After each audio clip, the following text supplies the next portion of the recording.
I paid too much for it because I had to pay somebody to buy it in Kentucky to ship it to me. So I think they ended up paying like close to $80 by the end of the day. Because holy cow! Okay, I don't know if the guy had never shipped a bottle before. Luckily, I'm doing Dude, bottles. you know me. You know I'm like right here, right? I know. Which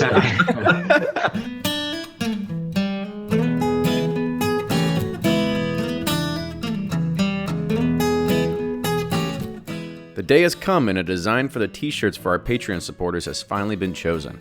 I want to thank everyone for their patience, especially to those who have been supporting the show since we began this campaign.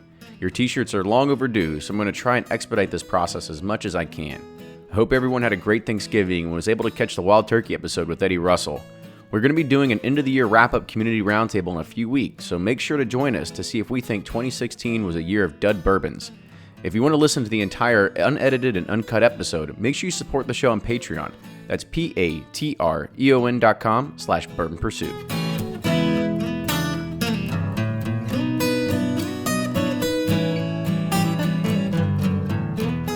Welcome back to the episode of the Bourbon Pursuit podcast. Kenny here tonight with the third roundtable we've been doing. This is always a fun little thing where we get some of the top bloggers around here and we kind of just chit chat. You know, it's nothing that is, it's a semi-set agenda. This is all happening on YouTube live right now.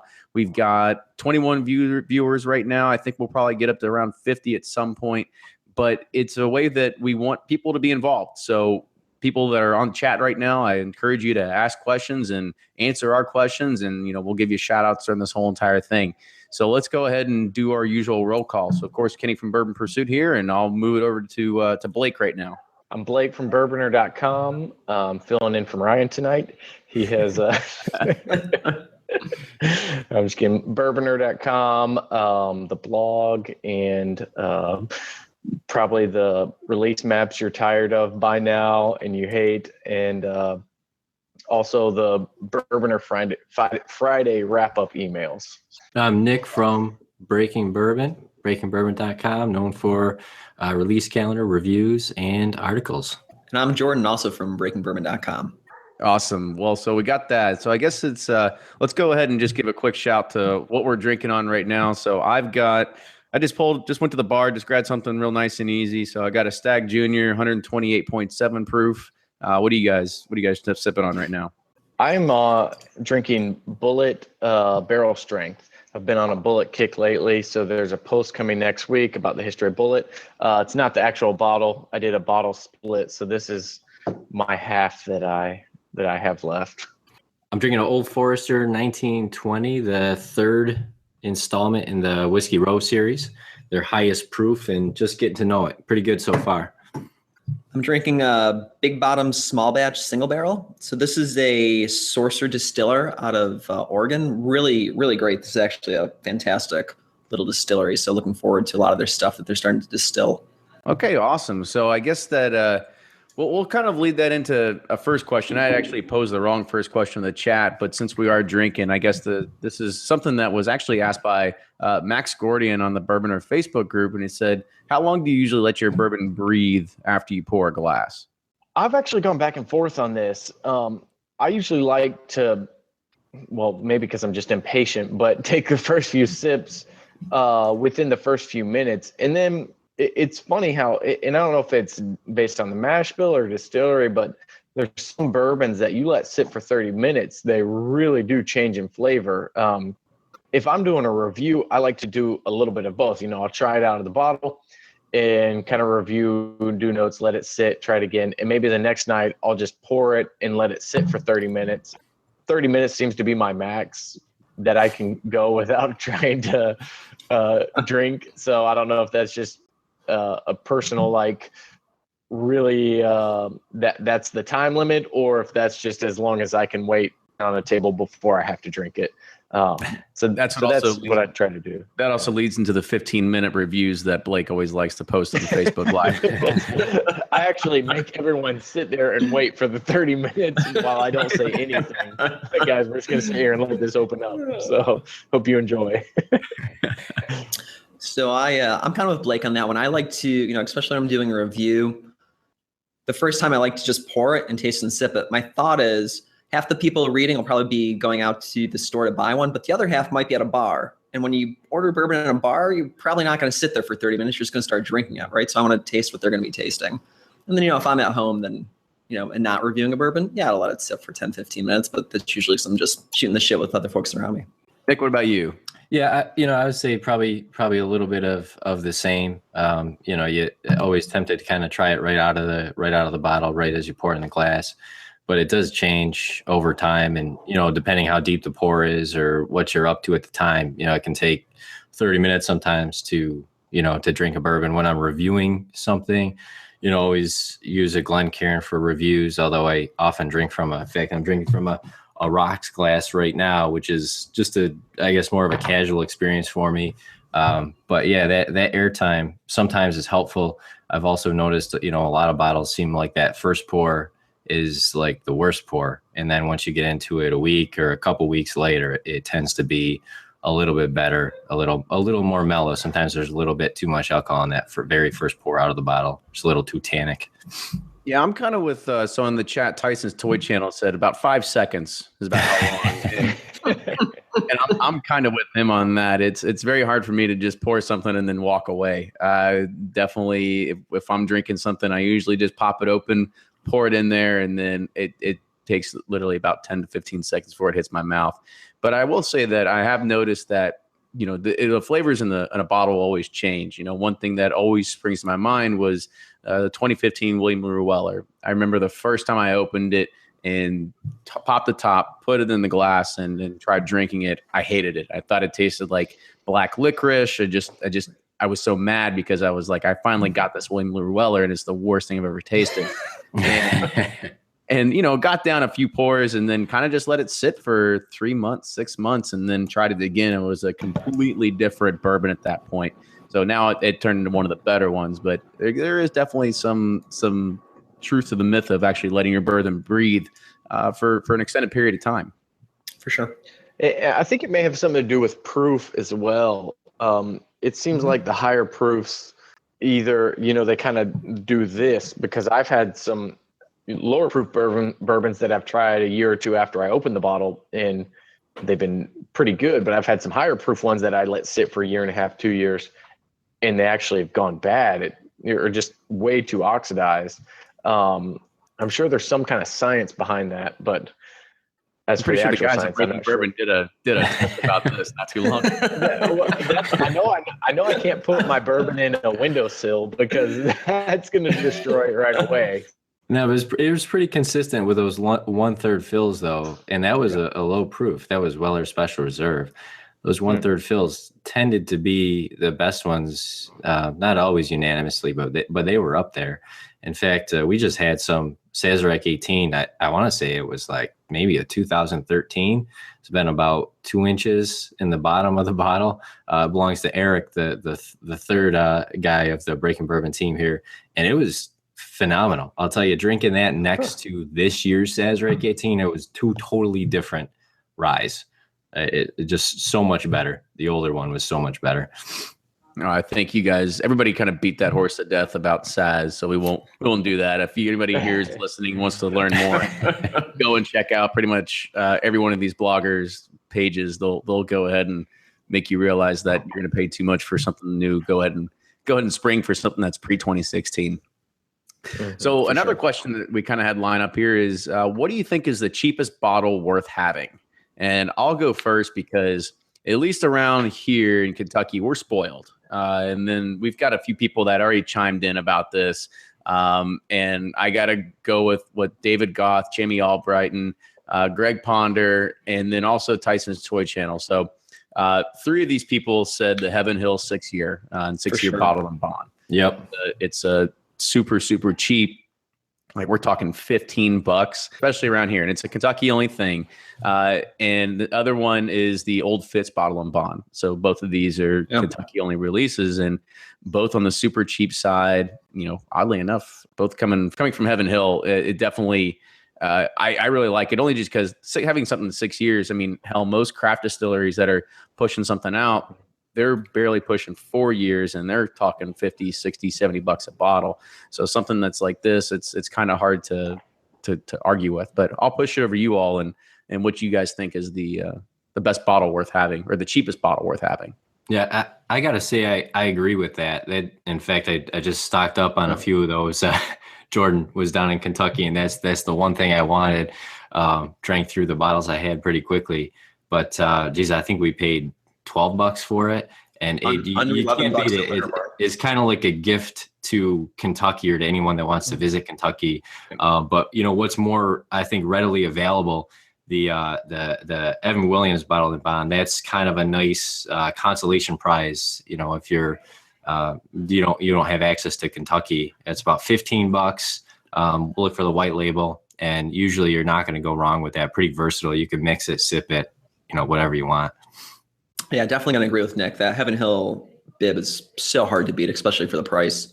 And then also, and I might be the oddball out on this one, I kind of like, the shirt Nick's wearing. I like Mellow Corn. It's cheap, but it gives you like this different flavor profile. And it's good just for something different without breaking the bank by any means. So that's, that's between those two. I'm going for a cheap whiskey. It's going to be Mellow Corn or a Heaven Hill bib. Now, before we kind of go to Blake right there, I want to kind of touch on Mellow Corn a little bit, because I've always resisted it, because everybody that says they've tasted it says it's literally like taking a spoonful of like corn, literally like canned corn, and trying to drink it, right? And but I also saw somebody on one of the sites that they were trying to find some stuff that was I don't know, who's it come from now? Is it come from Heaven Hill, or where's it come from? Mm-hmm. Yeah, that's still a Heaven Hill brand. Okay, but maybe it was another DSP before then, but they were trying to find something that was distilled prior to then. Apparently it tasted change for some $10 bottle at some point. I guess maybe it's corn. It's almost 100% corn whiskey. So you got $100. You got to like the flavor profile. It's a different flavor profile, but not a lot quite like it. Low corn that they used in the 60s was way better than the low corn today. That's it. Like that was the special flavor, Adam. Yeah. Well, I hate to give Heaven Hill all the credit for the bottom shelf bourbons, but JW Dant is kind of my go-to for a bottom shelf. Their bottled and bond version I used to be able to get for, I probably still can. I just haven't needed, because I bought basically a gallon's worth for at one point. The big, huge plastic bottles, and it's just really good bourbon. I actually did it in a blind tasting with, I did the JW Dant, Elijah Craig, the 12-year when it was still the 12-year age dated, and then Elijah Craig 18-year.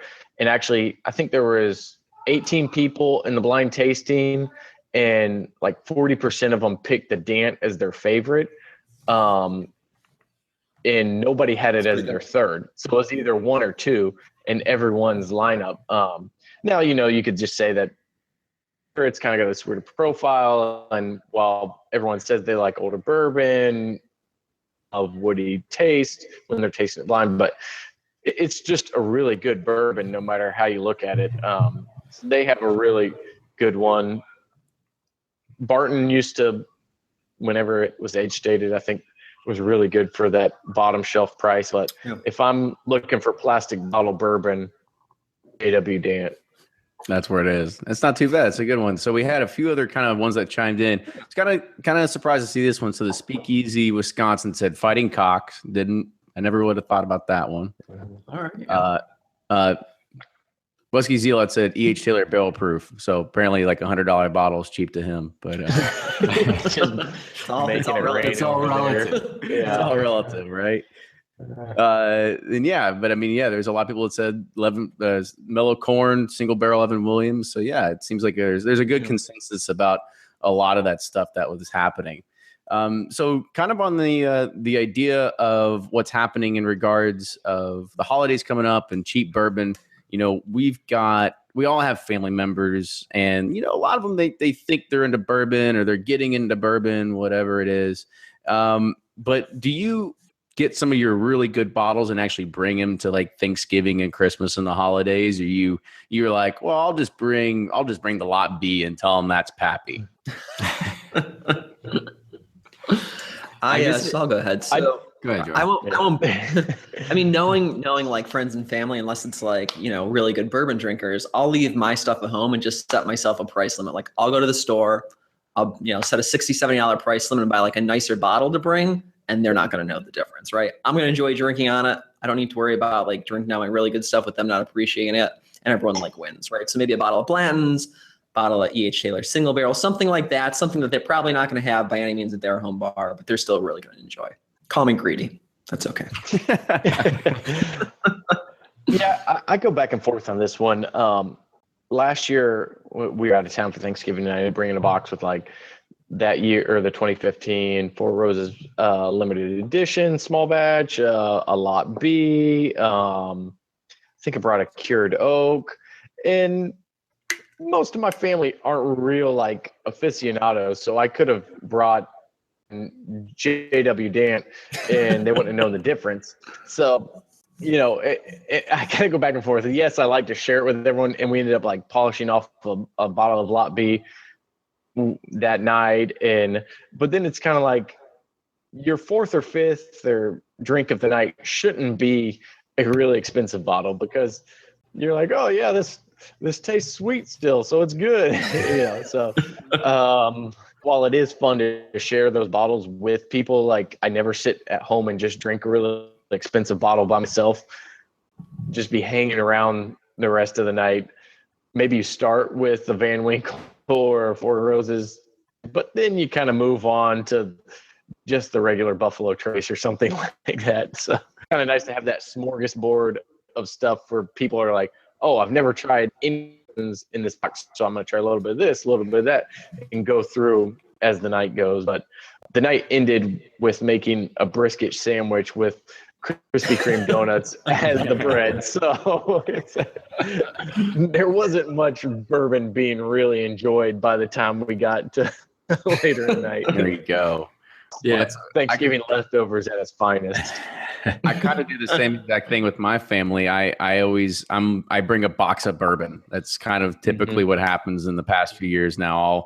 I'll go to the basement. I'll probably get 7 or 8 bottles and take them up to Ohio and something like that, and we'll sit around and sample them. So it is good to be able to share a lot of that stuff. But yeah, some of the unicorns and stuff like that definitely doesn't make it. And there was actually there's a pretty funny story that put in the chat. David Goff, he said that I brought a 2006 Pappy Van Winkle 20-year to a derby party in 2007. Saw some people mix it with Coke, and then I just slowly removed it from the table. I think that's, I don't think that's like selfish or anything either. I think if you're with a crowd that's going to be pretty much mixing or isn't going to, enjoy it, or isn't going to get what, you might get out of it, knowing what it is, I don't think you're doing anyone any good. In fact, I've shared with people, some better barrel proofs, Stag and Handy and things like that. And, I think they weren't ready, because to them, it was just too much. It burned, and then wanted to, just fill it with ice. And not to say that's not okay. Certainly, use ice if you want to. I think the idea there was they just didn't like it, and they were trying to power through, what are really a couple of great whiskeys, so you depending on the crowd. If you got a crowd that's going to appreciate it, you're going to maybe bring a couple of those. But if it's, a bunch of people that are going to be mixing and that kind of a thing, certainly you're going to bring a different selection to that get together. Tyson's Toy Channel said Eagle Rare and Buffalo Trace store picks. Pretty much anyone can appreciate them, but you're not going to get mad if they mix them with Coke. Exactly. True story.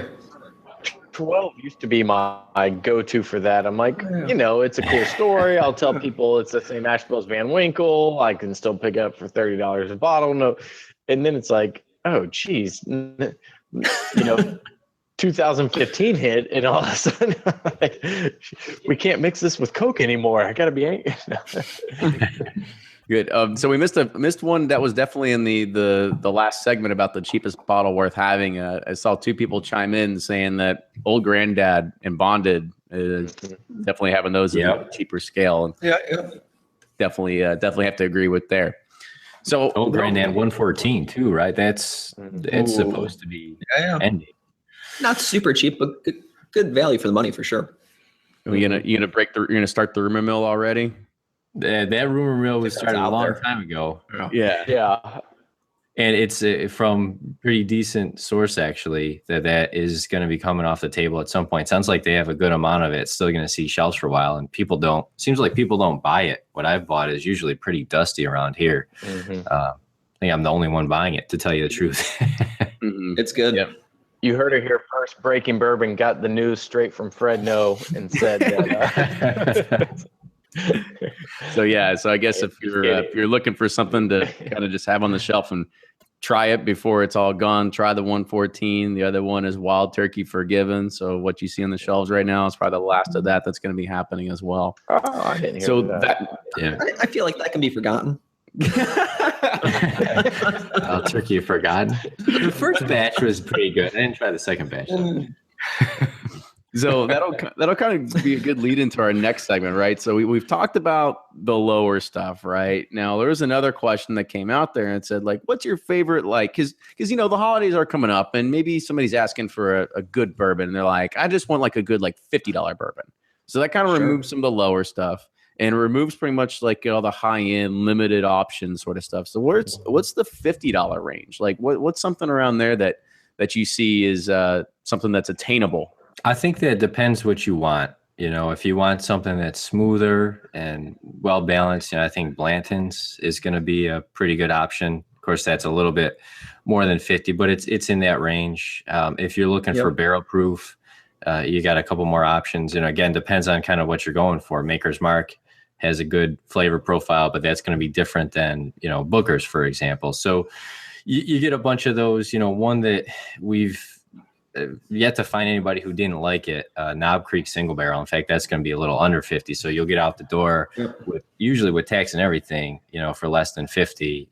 That's one that seems to be something everybody likes. And they're always a little bit different because it is a single barrel, so you have that uniqueness to it as well.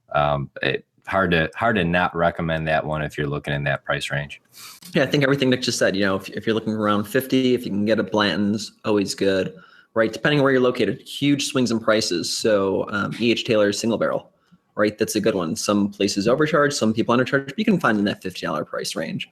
And that's always a good one too. And I think both those, it's especially if you want to give a gift for people looking like around the $50 to $60 price range, both of those actually present really well as a gift too, right?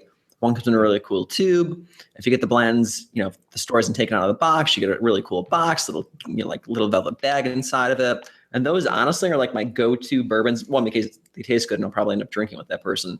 But two, they make like a really good gift. And if people aren't like super into whiskey, they just think you gave them like the coolest thing on earth, which is good. I mean, they taste great and it just makes a nice presentation. Yeah, I agree about the presentation side. I love Booker's, right? Being able to have that as a good deal. Price range. And the presentation, I think, is there because it comes in a fancy box. It's got some sweet little label on it. It's got the sliding plastic front to it. And if you're kind of a noob to it, you think that you're getting something that's pretty high class. So sure, you spend a few extra bucks just for the packaging, but I definitely think it's the bourbon's not too bad itself either. Yeah, I think also Stag Junior kind of gets lost in there because it's not Stag Senior. Well, and I guess it depends on where you are too, because prices can change. I like Wild Turkey Kentucky Spirit. I think that's a really good one in that price range that doesn't get a ton of attention.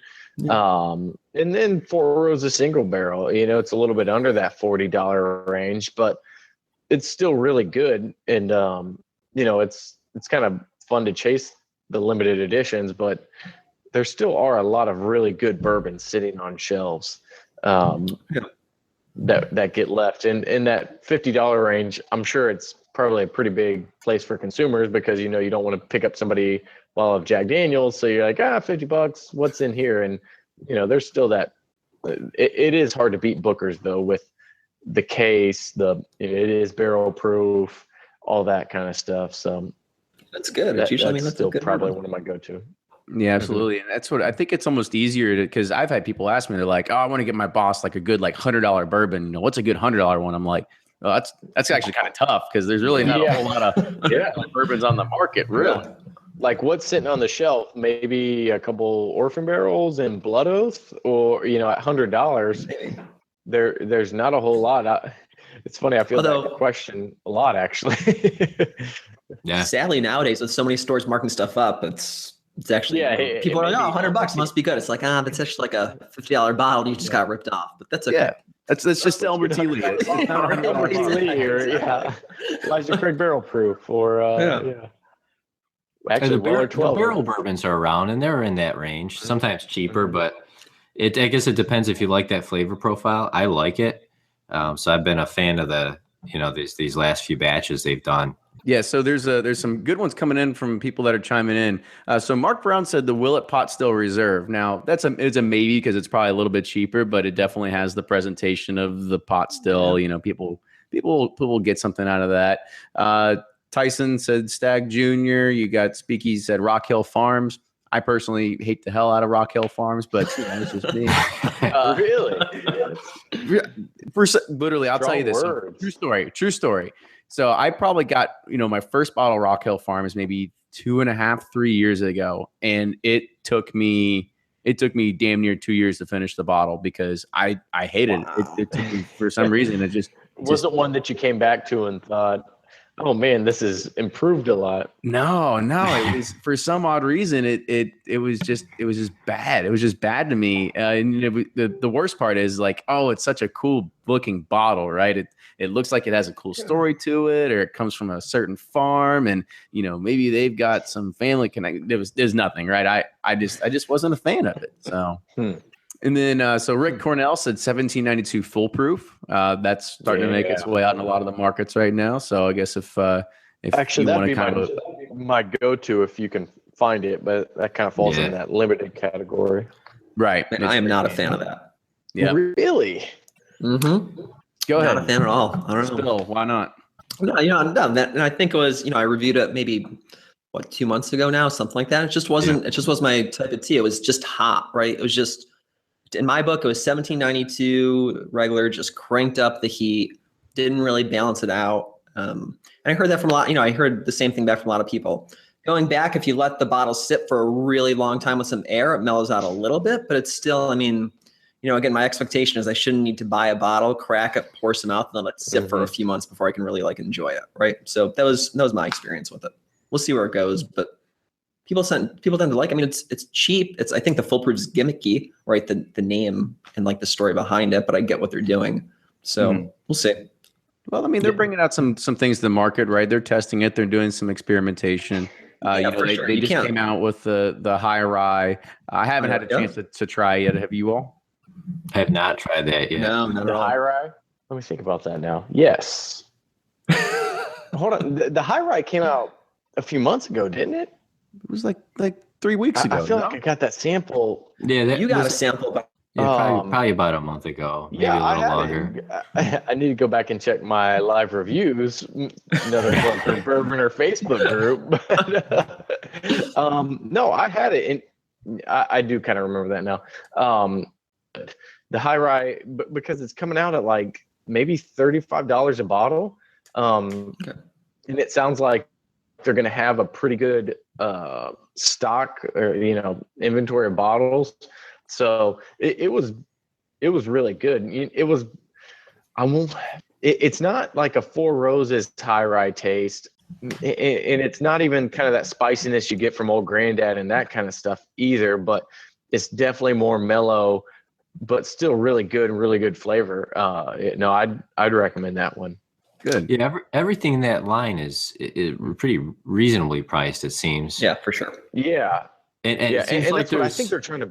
they're polarizing too. You seem to have people that really love them, people that hate them, and that kind of a thing. Yeah. You've seen a lot of comments. I think that's what they're going for with the 1792 brand. It's like, well, at least from Sazerac's point is, okay, we've built up Pappy's. It's its own thing. Antique Collection, it's its own thing. Even, regular Buffalo Trace, Blanton's Eagle Rare, those are allocated in a lot of areas. So it's like, well, where do we go next? And, I think the redesign of the 1792 brand is a big part of that, just to build a good following, to keep putting out good releases at a decent price and, try to build those lifetime customers. So then everything they release for the next 10 years, we all buy and love. And, Yeah. So there's a few more people that kind of chimed in. I just want to hit on these ones real quick because I thought they were probably worth talking about, the good $50 bourbons. And Jordan, you had one right behind you, and somebody said the Smooth Antler Old Scout 10-year. Now, is that a $50 one? I got one. Yeah, just about maybe 52, 53, depending on where you buy it. But it depends on location, right? It's not, again, I've seen a price for 65. I think I got my bottle for like 52. That was just off the shelf here in PA. So it just depends. Yeah. So I guess if you jump on the Smooth Ambler bandwagon, I'm sure that's something that everybody will kind of, you'll like. I think it's get it while you can. Get it while you can. Yeah, that's apparently right. So that's so they say. Yeah. Another one that I kind of like Travis Roberts talked about was Four Roses store picks. Sometimes they're just a little bit they're probably in the $60-ish, $65 range, but still I think it's that's always a good one, especially when you get people that want to start really messing around with quite a different lot of bourbons, and you introduce them to Four Roses, and then you kind of tell them the whole story behind just the mash bill pieces. I think that's a pretty interesting one as well. Kind of tough to go wrong with Four Roses. They do a good job over there. Mm-hmm. Those are always interesting, the variations of those single barrels. And then there's two more that came in from Ray Perryman. He said Maker's Private Select, which is out in a few different places. It's kind of a hard one to come by, but if you've got liquor stores around you that had sort of the Maker's private barrel selections or private mixings or blendings, whatever you want to call them, that's worth trying. As well as he said Pikesville Rye, which I actually haven't had a chance to try Pikesville Rye, but I had nothing but people had positive response about it. It's great. Definitely make sure to go, and I just say just go buy a bottle. It's fantastic. Well, my wife works that kind of. I'm waiting for her to bring a bottle home for me for free. Hell, do that. That works too. I haven't had a bottle yet, man. Apparently, the closet's empty. So,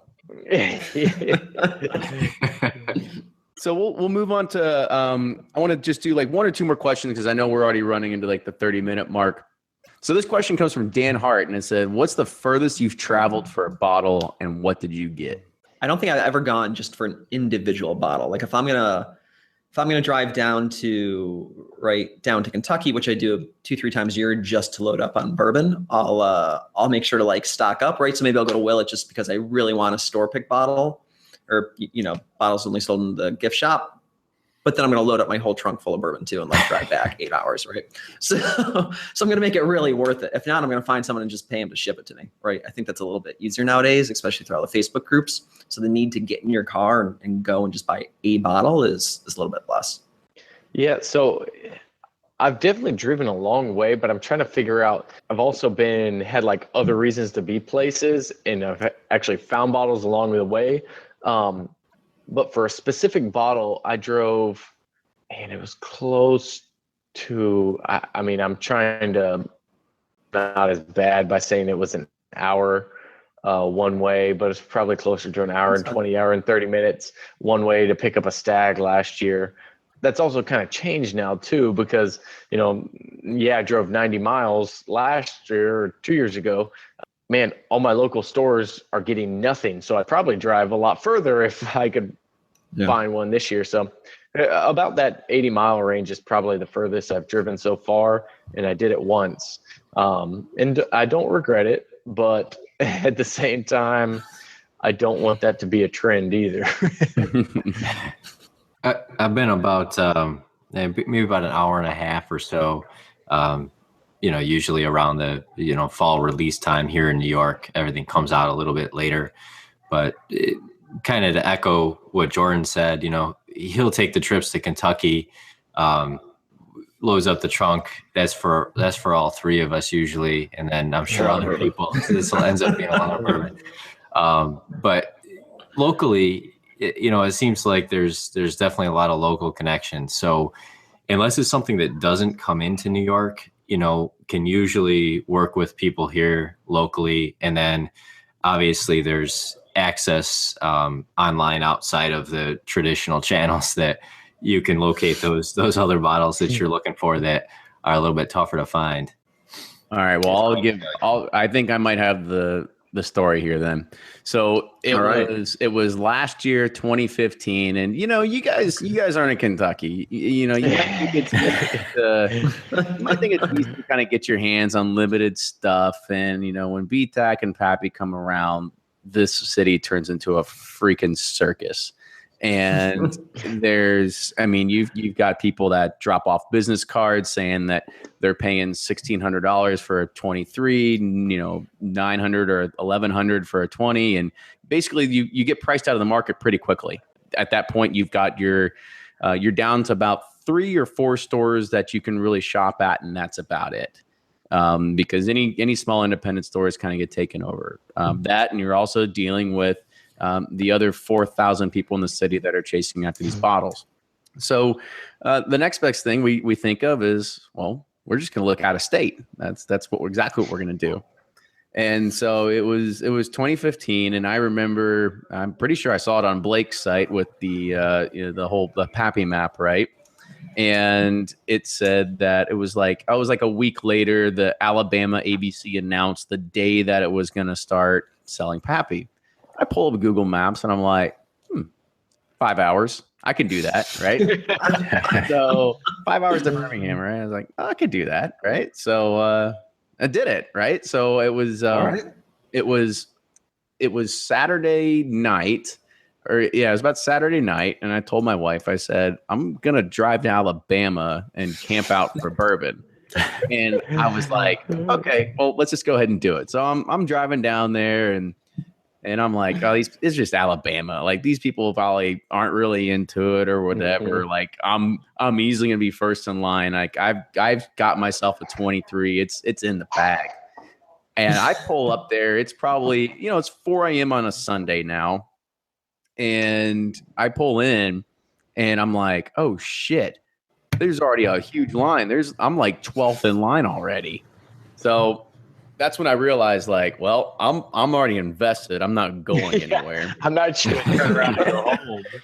Yeah. So I was like, well, at this point, I'm sticking around, because they had quite a few different things. It's basically their whole limited allocation gets released on that. Okay. Day. And so I kind of hung around and met a few good people. So it ended up, stayed there that night, and then had to stay there Sunday night as well. And then they didn't open till 10 a.m. on Monday. So holy shit. Yeah. Oh, so you were there for like 36 hours. I thought it was like you got there at 4 a.m. and then waited the next morning. Guys, I'm not fucking around here, okay? Like, all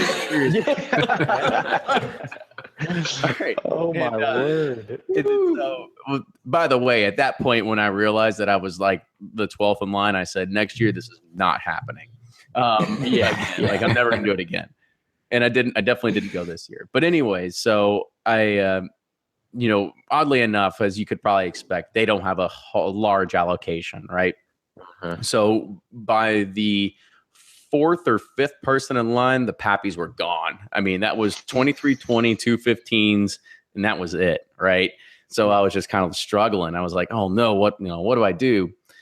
Thankfully, in front of me, there were a good amount of flippers. You know exactly, they were there. They were paid to stand there in line, whatnot, and they're scrambling. Like, they've got an envelope full of cash, and they have no idea what to buy because there's no Pappy available.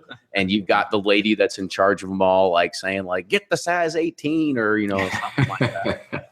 And so they get a few things, and finally, like, I get in there, and I was able to snag the last William Blue Weller, so I got that. Oh, okay. Now, the other kicker here, what actually made the trip all more worth it, was they hand you a sheet, and it says, this is what you can buy. You can only choose one thing on this sheet, and that's all the allocated stuff.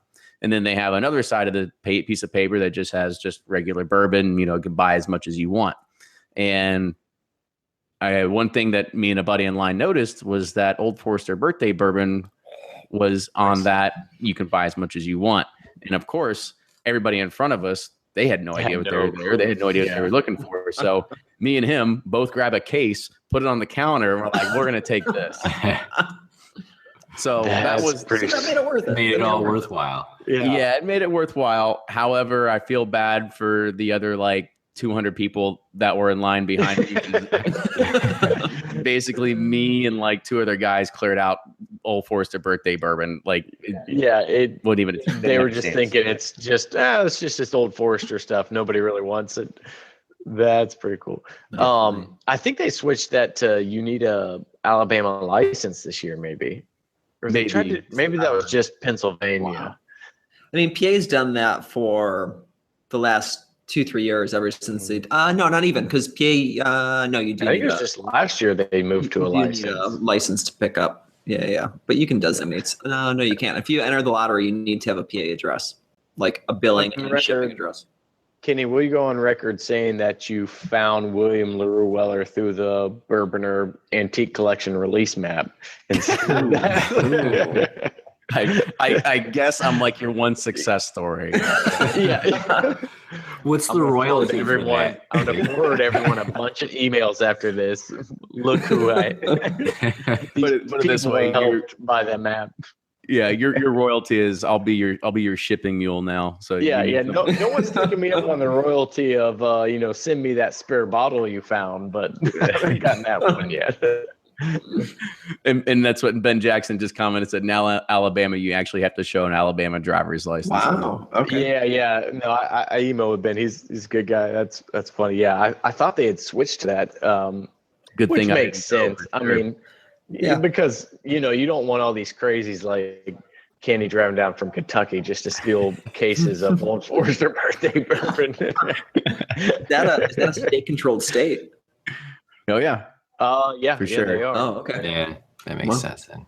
Yeah, because and I think it was last year or the year before that it was supposed to kind of be like a little bit of a not top secret, but they weren't going to let it out that Pappy was being released on a specific day. And some guy finds out and posts it in the Alabama Times or whatever it is, and then everyone picks it up, and then there's a line 48 hours before them actually releasing. But yeah, that's how it works. The Speakeasy he says, I made the rookie mistake of road tripping from Wisconsin to Kentucky, thinking I'd find anything Weller, very special old Fitzgerald, 12 year in the summer. He goes, and I went home with Larceny and a 4 Roses. So this past week on Twitter, Kerry got kind of fed up, I guess you could say. And it's always been something, I think, in the realm of all of us bloggers, people that are into it. And put it this way, you go on a forum and you say, I'm in search of Pappy 10. You're just asking to get your ass chewed out. And so he finally put it out on Twitter, and he asked Julian Van Winkle directly. And he said, do you consider Pappy 10 and Pappy 12, for old Rip Van Winkle and Lot B? And he responded back with, yeah, it wasn't a carefully crafted tweet, I guess. To me, it was so funny because I feel like everything he puts out is just so we're happy to have you guys looking after our bourbons. Right. And then all of a sudden, for some reason, Kerry just got the fire of Julian Van Winkle. And it couldn't have happened to a better person, because I'm probably going to rub it in 2 years. Remember that one time when Julian called you out on Twitter? But I mean, I understood his question, and that's what Julian, I don't think, got the question was, do you consider them a part of the Pappy line? So many people kind of confuse it at this point. Do you just consider them a part of the Pappy line?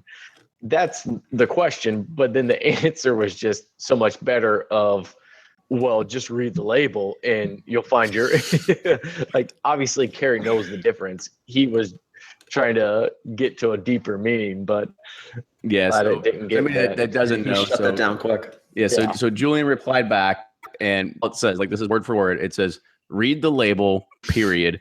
10 years. I think there was a 10 years older Van Winkle, 12 years VWSR, and period. Pappy is the brand name of 15/20/23. Period. That's it. It was there was no deeper explanation. No thanks for asking. We've had this conversation internally. No, it was just bam, read the label. And then after that, he said, "Go buy Pappy maple syrup from Pappy and Company." Hashtag Pappy Slap. Is Pappy Slap trending on Twitter yet? Hashtag Pappy Slap. I think they started it. I have no idea. All right. So with that, I want to say, guys, thank you again for coming on the show tonight. Let's close it out, kind of go around the table and tell everybody again how they can find you, how they can follow you, and all that good stuff. Yeah. So this is, again, Jordan from breakingbourbon.com. You can find us at breakingbourbon.com or at Breaking Bourbon on Facebook, Instagram, and Twitter for our newsletter, and follow our release calendar, which is updated almost daily. Also, Nick from breakingbourbon.com here. And Eric is the third member. He's not on the call on the chat today. Why doesn't Eric get any FaceTime? I feel like we've had a couple of these. Eric gets left out on all of them. He's the web design guy, so he's got the third guy. Does he actually exist, or are we doing the web design? So we put in the time on the chats. Yeah, they're all looking for an answer now. Eric, you just phone me in. I'll get you. Get you the link, Eric. It's a fictitious character. I'm Blake from Bourboner.com, Bourboner.com on Twitter, Bourboner on Instagram, and then there's a Bourboner Facebook group. Feel free to join the newsletters, and if you join the Facebook group, you get to join in on a lot of live tastings. So that's where all the fun happens. Awesome. And make sure you support the show on Patreon if you like what you hear. That's patreon.com/Bourbon Pursuit. Also follow us on Instagram, Twitter, and Facebook at Bourbon Pursuit. And we'll keep pushing out new episodes every Friday. So hopefully you keep tuning in, and we're going to keep doing these community roundtables, I think, once a month. I think this has been a pretty good cadence there, and I think a lot of good banter back and forth. So again, appreciate you guys coming on, and we'll keep spreading our brand messages as far as we can to as many people as we can. All right, and we'll see everybody next week.